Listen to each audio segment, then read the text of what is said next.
Anda kembali di Breaking News pemirsa, Iran melancarkan serangan rudal ke pangkalan militer Amerika Serikat di Kuwait. Serangan ini diklaim menghancurkan drone dan helikopter militer Amerika Serikat.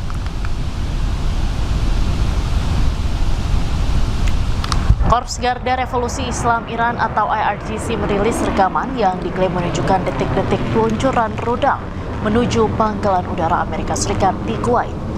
IRGC mengklaim serangan itu memicu kebakaran besar serta menghancurkan 2 hanggar drone dan 1 tangki bahan bakar pesawat serta helikopter militer.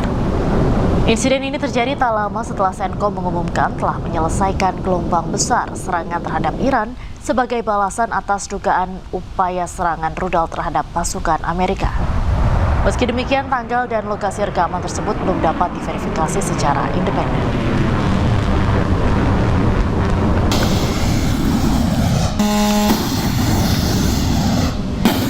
Iran mengklaim serangan mereka ke pangkalan Amerika Serikat di Kuwait bagian dari gelombang ke-27 operasi Thunderbolt. Iran juga menyatakan drone kamikaze mereka telah berhasil menghantam markas jet tempur, satelit komunikasi, serta depot peralatan militer Amerika Serikat di pangkalan udara Ahmed Al-Jaber. Pangkalan udara milik militer Kuwait tersebut juga digunakan Amerika Serikat untuk menampung aset militer mereka.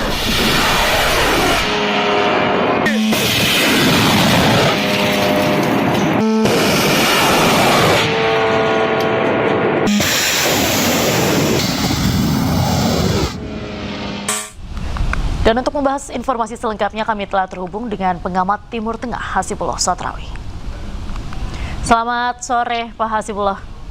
Selamat sore Mbak Diandra. Baik, Bapak bagaimana nih Anda melihat eskalasi saat ini? Kemudian juga baru saja Trump menyatakan bahwa ia akan menunda serangan besar ke Iran karena mengklaim ada kesepakatan damai termasuk pembukaan total Selat Hormuz dan pengakhiran ancaman nuklir Iran. Apa betul? Bagaimana nih Pak Anda melihatnya? Ya, terima kasih Mbak Diandra. Saya rasa memang perkembangan terbaru dari perang ini adalah sikap atau keputusan yang diumumkan oleh Presiden Trump kurang lebih 4-5 jam yang lalu, di mana kemudian Presiden Trump secara mengejutkan menyatakan menggagalkan atau menunda rencana serangan besar-besaran dengan Israel ke Iran. Nah ini sekali lagi walaupun sudah berulang pola yang digunakan di waktu-waktu sebelumnya, tapi tetap menjadi sebuah kejutan paling tidak karena ancaman-ancaman besar yang dilakukan.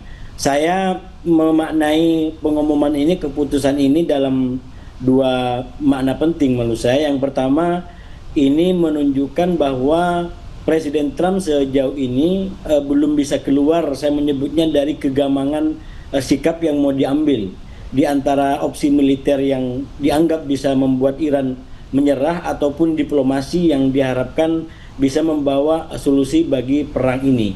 Dan sampai hari ini menurut saya Amerika tidak betul-betul bisa memastikan yang mana yang dianggap paling rendah secara cost, secara biaya baik politik maupun militer dari opsi-opsi yang ada.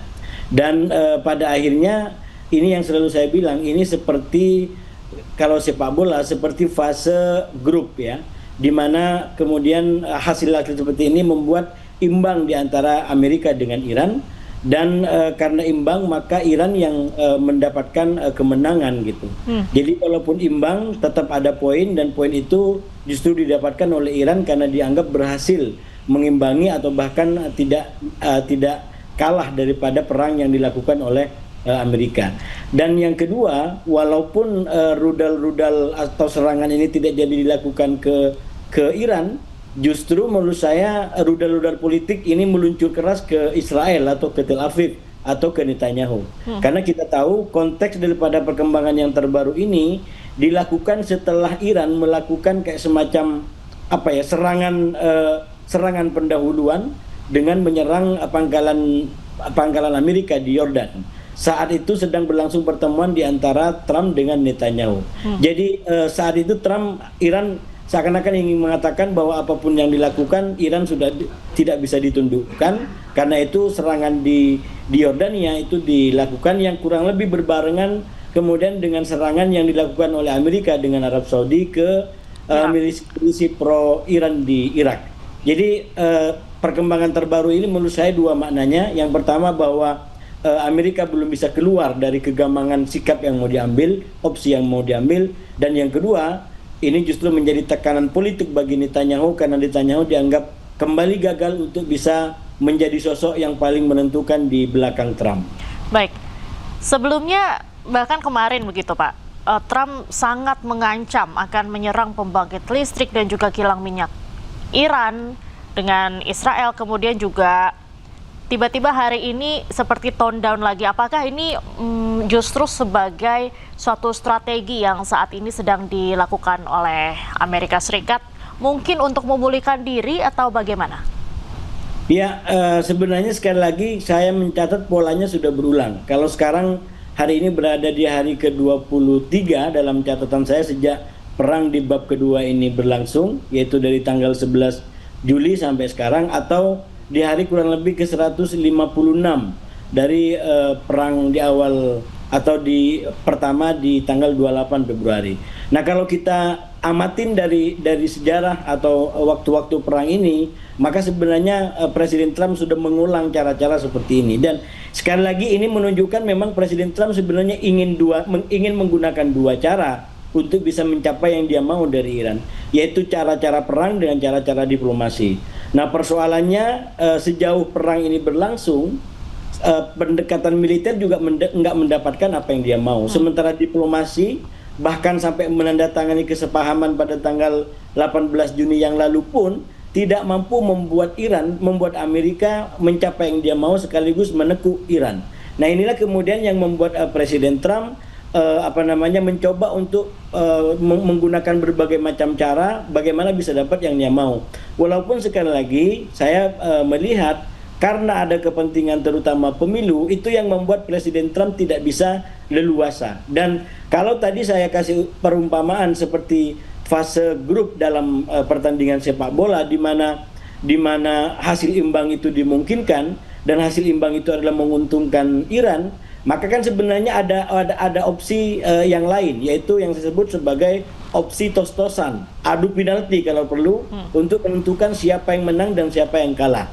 Nah, gertakan ataupun ancaman yang dilakukan oleh Trump dari 2 hari terakhir itu kan sebenarnya mengindikasikan bahwa seakan-akan Amerika ini siap untuk masuk ke fase tos-tosan, hancur-hancuran, sehingga tidak lagi imbang seperti sekarang.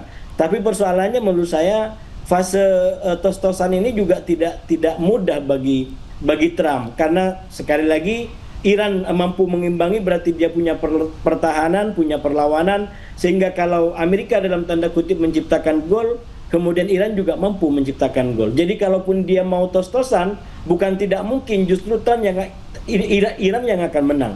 Kalau ternyata penaltinya mampu diblok oleh Iran, serangannya mampu diblok oleh Iran, dan justru Iran melakukan serangan balik dan bisa menciptakan gol yang menentukan, bukan tidak mungkin yang akhirnya akan menang adalah Iran itu sendiri. Dan yang kedua, yang menurut saya menjadi kalkulasi sangat tajam dari Presiden Trump, terutama kalau mau melibatkan Israel dan Netanyahu, karena Netanyahu menjadi orang yang terbukti tidak mudah untuk dipegang loyalitasnya, terutama ketika memasuki opsi yang dianggap tidak menguntungkan dia. Dan kita belajar dari perang 40 hari yang pertama, di bab pertama itu jelas menunjukkan bagaimana Netanyahu ini adalah sosok yang hanya loyal kalau dia dipenuhi apa yang dia mau. Tapi begitu tidak dituruti apa yang dia mau, dia menjadi pembangkang, dia menjadi orang yang memiliki opsi lain. Nah, berbagai macam sikap Netanyahu terkait dengan Lebanon, terkait dengan bahkan di Syria, terutama pasca kesepahaman dengan Iran, di antara Amerika dengan Iran tanggal 18 Juni, itu menunjukkan bahwa sekali lagi Netanyahu ini memang loyal ketika dia dimanja. Tapi ketika dia tidak diberikan yang dia mau, dia justru bisa menjadi penantang. Dan itulah yang ditunjukkan oleh Netanyahu setelah 18 Juni, sehingga menjadi atau membuat semacam krisis. Saya di antara orang yang meyakini memang terjadi krisis di antara Trump dengan Netanyahu, terutama pada level yang sering disampaikan oleh Trump adalah siapa yang akan menjadi pemimpin yang sebenarnya. Jadi cara membaca krisis di antara Trump dengan Netanyahu tentu tidak sama di antara krisisnya Trump dengan Iran, karena memang itu adalah musuhnya. Tapi ini adalah kayak semacam krisis dan rebutan pengaruh untuk menentukan siapa yang paling menentukan di dunia, terutama juga di Timur Tengah pasca perang ini. Dan saya dalam konteks itu di antara orang yang berpandangan bahwa memang sekarang terjadi yang namanya krisis hubungan di antara Trump dan dengan Netanyahu, dan keputusan terakhir Trump untuk menunda, untuk menggagalkan rencana serangan besar yang dikatakan akan melibatkan Israel, itu akan memicu krisis baru di antara mereka berdua, walaupun sejauh ini belum ada pernyataan resmi dari Israel maupun dari kantor Netanyahu tentang keputusan Trump yang terbaru. Baik, lalu dengan krisis hubungan Trump dengan Netanyahu, implikasinya apakah ini akan menguntungkan bagi Iran atau bagaimana, Pak? Ya, tentu saja kalau kemudian perbedaan dua pemimpin ini berkelanjutan, sebagai musuh Iran bisa mengambil untung, walaupun mungkin Iran juga tidak terlalu berharap terhadap keuntungan itu, karena kalau saya melihat perbedaan dari Trump dengan Netanyahu ini kan berkaitan dengan terutama bagaimana masa depan Timur Tengah ke depan, bagaimana Gaza, bagaimana Turki, bagaimana Lebanon, atau bahkan bagaimana Iran itu sendiri. Kalau Iran sekali lagi, kalau dari perspektif Amerika sekarang mau tidak mau mereka ingin ada solusi yang secepatnya, dan itu bisa menguntungkan bagi Donald Trump dan partainya dari Republik yang sekali lagi mau tidak mau mereka harus memerhatikan pemilih yang akan menjadi penentu nasib mereka di pemilu mendatang. Seandainya tidak ada faktor pemilu, maka mungkin akan lain lagi sikapnya. Tapi sekarang ada pemilu, dan pemilu itu menjadi pembuktian, menjadi taruhan paling besar bagi Trump dan masa depannya, termasuk Partai Republik. Karena itu mau tidak mau dia harus menyenangkan calon pemilih Amerika. Dia harus mengambil hati Amerika. Kalau kemudian seperti sekarang harga-harga menjadi naik, minyak naik, energi naik, maka itu sama dengan melanjutkan perang ini. Kalau bagi Trump adalah sama dengan menggiring kekuasaannya ke senjakala atau fajar yang lebih cepat. Dan tentu tidak itu Trump ataupun para politisi Republik tidak menginginkan itu. Nah, sebaliknya walaupun konteksnya sama, Netanyahu sama-sama akan menghadapi pemilu, tapi justru perang ini menyingkap kebutuhan Israel yang berbeda dengan Amerika. Kalau bagi Israel, dengan adanya perang ini menunjukkan bahwa Iran betul-betul menjadi ancaman, dan sekarang publik Israel secara umum tidak lagi tidak lain menginginkan perang lanjut dengan Iran, sehingga Iran betul-betul tidak lagi menjadi ancaman. Nah, persoalannya sekarang sudah ada tikungan di situ yang membedakan di antara Amerika dengan Iran, dengan Israel, antara Netanyahu dengan Trump, terutama kalau kemudian ditambahkan dengan katakanlah bayangan masa depan daripada Timur Tengah secara umum. Baik. Kalau berbicara soal kesepakatan damai, Pak Hasibullah, apakah masih ada peluang kesepakatan damai ini tercapai, meneruskan apa yang menjadi pembicaraan selama 60 hari setelah ditandatangani 18 Juni lalu? Ya, kalau kita ikutin sebenarnya para pihak masih berharap agar kedua belah pihak, Amerika dengan Iran, bisa kembali kepada kesepahaman damai yang dalam catatan saya itu hari ini sudah masuk ke hari 46, Mbak. Jadi mestinya kalau ini jalan sesuai dengan kesepahaman, sebentar lagi akan segera mencapai titik akhir. Tapi sekali lagi perkembangan-perkembangan yang ada, terutama dengan terjadinya perbedaan tafsir terkait dengan pasal 5 atau ayat 5 mengenai pembukaan jalur Hormuz yang kemudian dimaknai oleh Iran sebagai pemberian wewenang kepada dia untuk menentukan jalur mana yang boleh dan mana yang tidak boleh, termasuk kalau itu adalah sisi selatan di wilayahnya Oman, itu kemudian menimbulkan perang yang berkobar seperti ini. Tapi sekali lagi, kalau dikaitkan dengan harapan, saya yakin harapan yang paling besar termasuk secara realistis, kalau kita ingin mendorong kedua belah pihak untuk bisa membangun kembali diplomasinya, menurut saya memang pijakan yang paling kuat adalah 14 kesepahaman yang telah disepakati. Cuman sekali lagi, menurut saya memang ini menunjukkan bahwa ada kebutuhan untuk memperkuat fasilitator ataupun mediator. Jadi krisis ini menunjukkan bahwa mediator tidak dianggap. Dan itulah yang terjadi, walaupun Pakistan bilang apa, Qatar bilang apa, kalau kedua belah pihak mau berperang, merasa dirugikan, maka dia angkat senjata. Nah, oleh karena itu kalau ingin ini betul-betul efektif, menurut saya memang mediator harus diperkuat, tidak hanya 2 negara, 3 negara, saya udah pernah sampaikan di banyak kesempatan juga, kalau perlu 4 sampai 5 negara. Karena sekali lagi kalau mediatornya dalam tanda kutip pesuruh halus daripada salah satu pihak, itu maka tidak akan betul-betul menjadi pihak penengah. Justru mediator yang sejati orang yang bisa punya wibawa, bahkan punya kuasa untuk menahan sebagian pihak Amerika dengan Iran kalau dia melewati garis merah kesepakatan yang telah ada.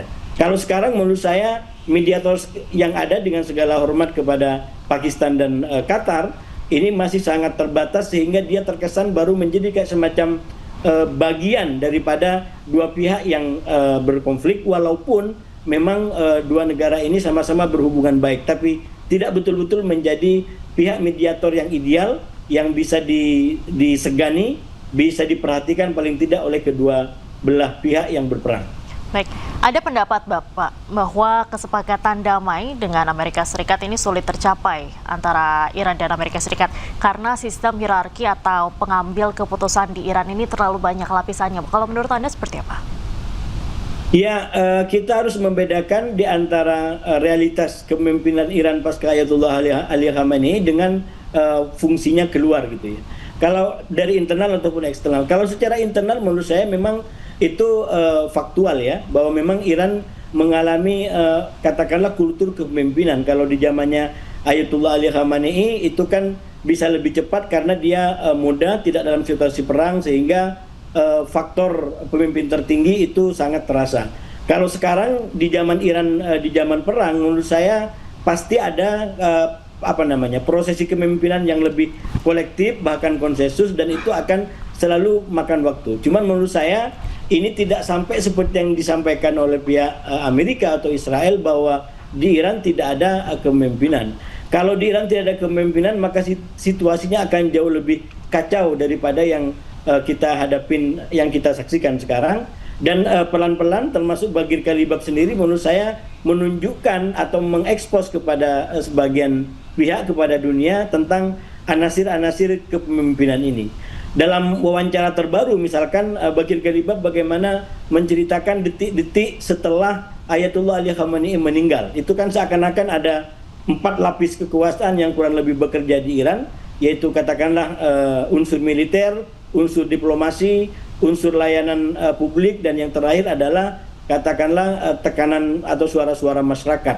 Nah, ini yang betul-betul dijaga di Iran sekarang. Sehingga walaupun pemimpin tertingginya meninggal pada serangan pertama di 28 Februari tidak membuat Iran itu kemudian kolap. Dan walaupun kita baca Amerika dengan Israel saat itu punya agenda untuk bagaimana terjadi rezim Cheng. Tapi sekali lagi, karena kalau kata Galibab, karena keputusan yang benar pada saat itu untuk langsung mengumumkan meninggalnya Ayatullah Ali Khamenei, sehingga masyarakat bisa turun ke jalan dan mereka lah yang menjadi pembela sejati daripada rezim Iran, kemudian pemerintahan Iran, dan itu yang bisa bertahan sampai sekarang. Nah, ini kan kalau kita pahami dalam konteks pertanyaan tadi, sebenarnya tangga-tangga atau anasir kepemimpinan, walaupun katakanlah memang ada mujtaba, tapi karena mujtaba dalam keadaan khusus, apakah karena dia sakit atau karena dia tidak ingin diperlakukan seperti ayahnya, maka kemudian tidak tampil di momen-momen paling sakral sekalipun, termasuk waktu pemakaman daripada Ayatullah Ali Khamenei. Tapi sekali lagi, inilah realitas kepemimpinan yang ada di Iran sekarang, dan menurut saya kondisi internal ini tidak kemudian dibaca secara eksternal dengan simplistis bahwa Iran tidak punya kepemimpinan. Kalau Iran tidak punya kepemimpinan, maka kita yakin akan terjadi apa yang diharapkan oleh Amerika yang disebut sebagai rezim Cheng.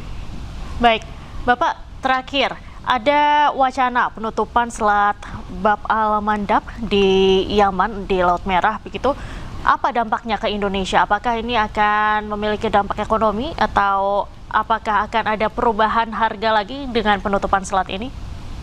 Ya, sebelum dampak ke Indonesia dan yang lain, saya rasa memang di bab kedua ini dari perspektif Amerika bisa-bisa Amerika mengalami juga seperti di bab yang pertama, yaitu yang dan sudah saya sampaikan juga di Ainews sebelumnya, yaitu bahwa di bab pertama dulu perang itu diharapkan rezim Cheng, tapi ternyata karena katakanlah kelemahan taktikal, jangankan rezim Cheng, justru Trump menghadapi masalah Hormuz yang sebelum perang tidak jadi masalah. Di bab kedua yang perang ini dikobarkan dengan nama dan tujuan untuk membebaskan Hormuz, tapi kalau tidak belajar dari bab pertama bisa jadi kurang lebih sama hasilnya, jangankan mendapatkan Hormuz tapi justru bab lain terancam ditutup, yaitu bab Mandeb. Bahkan ini bisa melebar katakanlah ke Suez yang dalam perkembangan terbaru sempat di Dimyat terjadi serangan, walaupun Iran belum mengkonfirmasi, bahkan tidak mengakui bahwa itu adalah bagian daripada serangan yang dilakukan.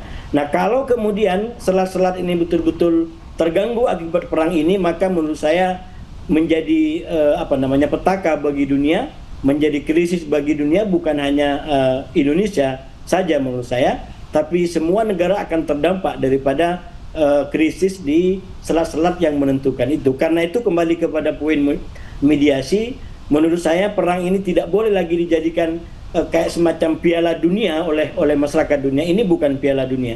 Ini musibah bagi kita semua. Jadi mestinya seluruh negara termasuk Indonesia, presiden atau mantan presiden bisa mengambil peran. Bagaimana para pihak terutama Iran dengan Amerika tidak semakin gila-gilaan di dalam merebut kuasa, merebut pamor, merebut memperjuangkan gengsi di antara mereka. Dan sekali lagi ini mereka sekarang berperang di atas punggung peradaban dunia, di atas punggung kepentingan dunia.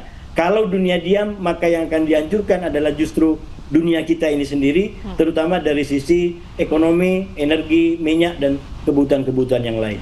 Baik.